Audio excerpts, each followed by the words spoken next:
bodi yang atas ini lampunya belum saya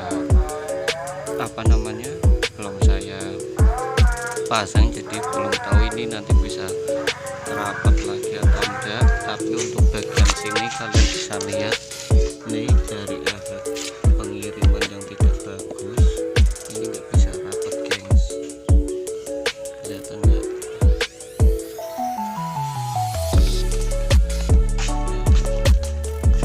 Ini nggak bisa rapat ya.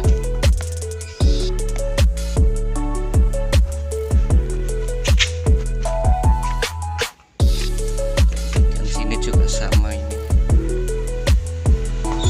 Nah itu bisa kalian lihat ya, efek pengiriman yang tidak bagus jadi seperti ini cuy.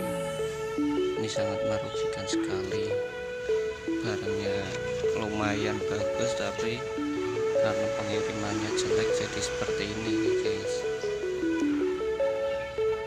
ya. Kita lanjut nanti buat pasang-pasang lagi guys. Ini nggak bisa rapat lagi cuy. Kalau yang pakai yang itu kan bisa rapat ya, ngapain lagi harus dipakai ditekuk-tekuk gitu ya kan. Oke, kita lanjut pasang-pasang lagi.